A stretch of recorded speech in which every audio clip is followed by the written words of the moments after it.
Hey, and welcome back to my house, Marty's place. Tonight, I'm going to show you something that I discovered and that it's been a big hit at the restaurant ever since. It's called whipped feta. What you do is you take cream cheese, feta cheese, a little salt and pepper, and then you put some lemon juice in it. And when you mix it up, it's amazing. But one key to this is that when you use your cheese, what you need to do is you need to make sure that when you put it in your food processor, it's nice and soft. Because if not, when you start your food processor and you smell that burning smell, it's going to be too late. You'll burn up the motor. So please be careful and make sure that the cheese is nice and soft. What happens when you put all of it together is that you create a nice medley of a creaminess from the cream cheese and the saltiness of the feta. This is what it looks like when you're finished with it. Now, that looks great on its own, but I thought to myself, you know, it's got an amazing flavor, but what can I do to it that's really gonna send it over the top? So I made a cracked cucumber salad. With the cracked cucumber salad, I used lots of fresh dill. I used some rice wine vinegar. I used a little bit of sherry vinegar and a little bit of champagne vinegar. That looks awesome. Now, when you have this dish, you'll be amazed at the myriad of flavors, because not only do you have the creaminess and the saltiness of the feta, but you also have that beautiful cracked cucumber salad with the acidity that you want. When you try this, I know you'll be impressed. Just remember, cream cheese feta, a little salt and pepper and lemon juice, cracked cucumber salad, champagne and sherry vinegar, little olive oil, little sugar, and some nice fresh dill. And there you have it, whipped feta just like we serve at the restaurant. Stop by and see us. I want to thank you once again, and if you like what you're seeing, don't forget, subscribe to Marty's Place on the YouTube channel. Thank you guys.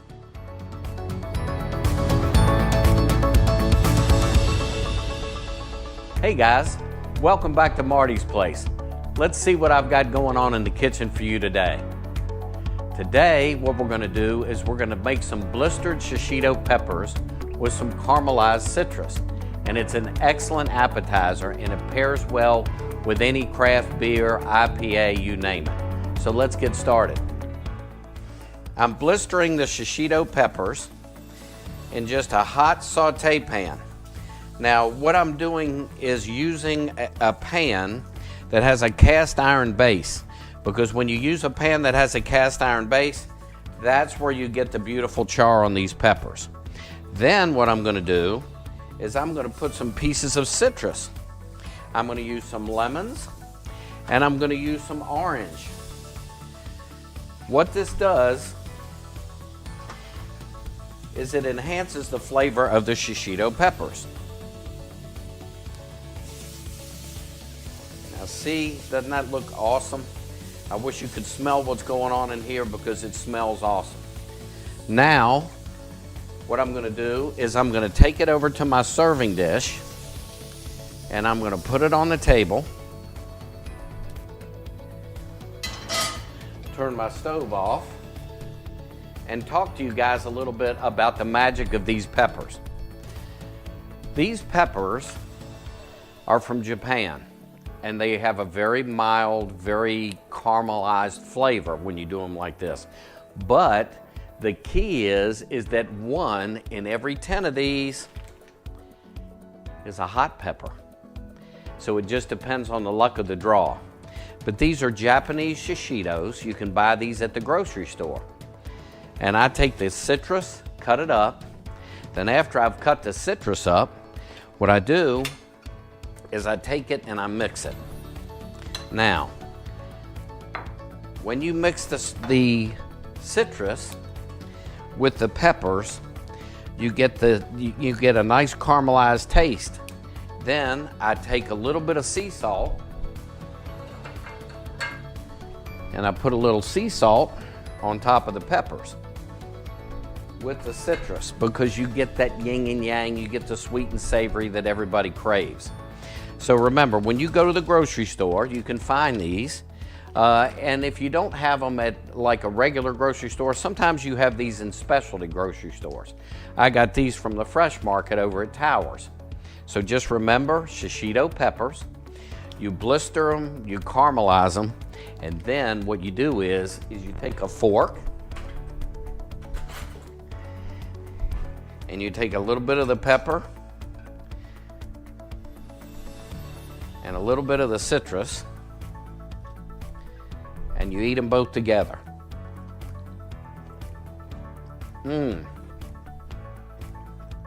Amazing flavor, guys. And this is so easy to do. Remember, blistered shishito peppers with citrus. It's awesome.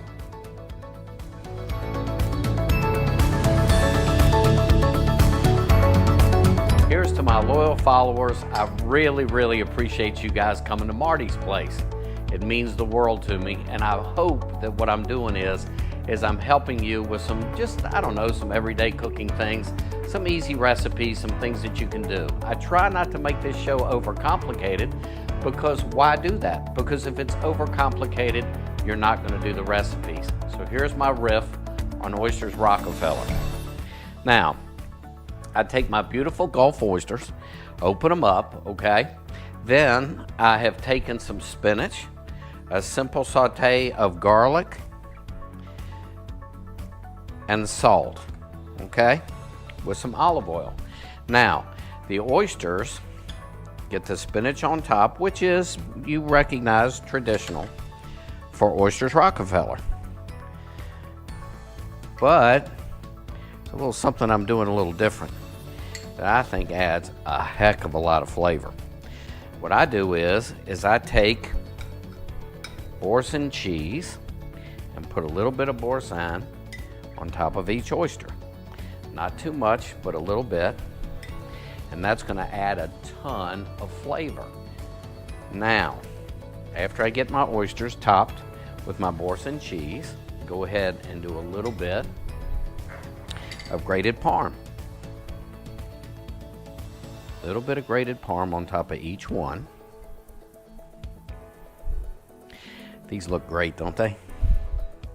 I just love this flavor. I know that Oyster Rockefeller purists are gonna hate me and say, oh my goodness, you just don't do Oysters Rockefeller that way, but this is the way I do mine. People tell me that they really like them. So after I do the Parmesan on all of them, I'm gonna go do a little breadcrumb. So here's a little breadcrumb on top of each. Now the breadcrumb I'm putting on here because I want some of the moisture from the spinach and the cheese to be absorbed.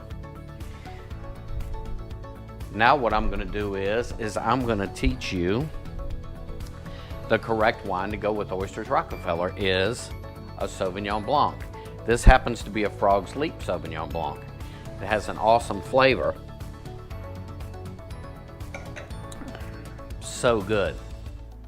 So the Sauvignon Blanc, the Oysters Rockefeller, now what I'm gonna do is I'm gonna put the Oysters Rockefeller in the oven, let them bake, and then in a few minutes, I'll show you what they look like.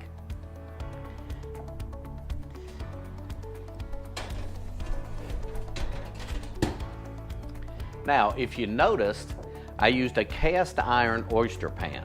And the reason why I did that was because when the cast iron heats up, it not only cooks the oyster from the top, where the toppings are, but it also cooks from underneath. It makes a quicker cook time, and you can find them in any gourmet shop that sells cookware. Well, in addition to the Oysters Rockefeller that are baking in the oven, I'm gonna show you how to do a piece of real Chilean sea bass. Chilean sea bass has an interesting history because at first it was called Pacific toothfish. It had a real nasty tooth pattern to the front of it, and so that's why it was called Pacific toothfish. When it had that name, people didn't, really know how good the fish was. People were scared to purchase it. Hence, they came up with the name Chilean sea bass. And man, let me tell you something. The Pacific toothfish is looking over its shoulder ever since, because all of a sudden it's the hottest fish on the market. You can also tell by the price. Sometimes Chilean sea bass runs as much as $35 a pound. So it is the filet mignon of the sea.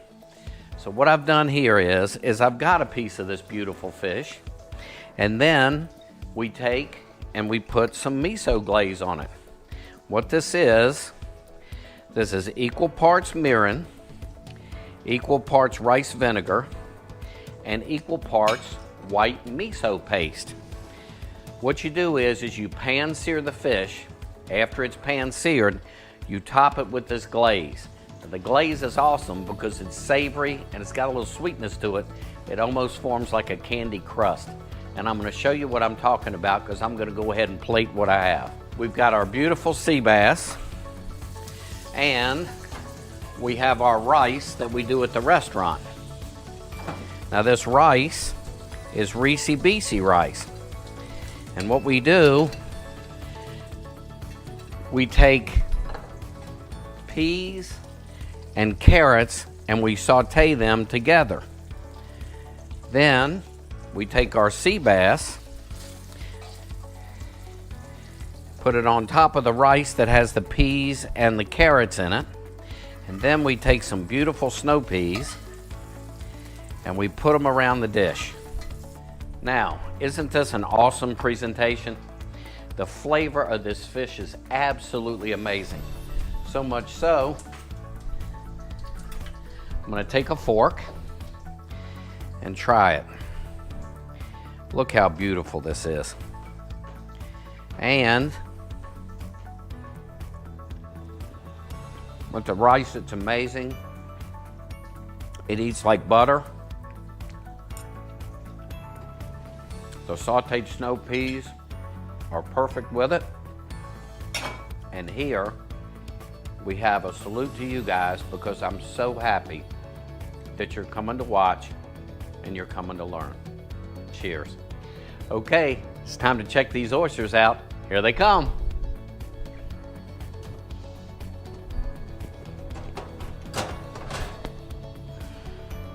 Now look at that. How about that? Now, the important thing is, how do they taste? So I've got a guy here that loves oysters, and I'm sure that he wouldn't mind me giving him one. So Q, step up, sir. Here's your oyster. Try that. Let me know what you think. Oh my gosh. See, they're good, aren't they? Wow. See? All right. So see, even my guy on camera, even he likes them. And I'm sure you're going to love them. Everything I'm trying to do for you, remember, easy, simple, great flavors. Thanks for watching. I want to thank you once again, and if you like what you're seeing, don't forget, subscribe to Marty's Place on the YouTube channel. Thank you, guys.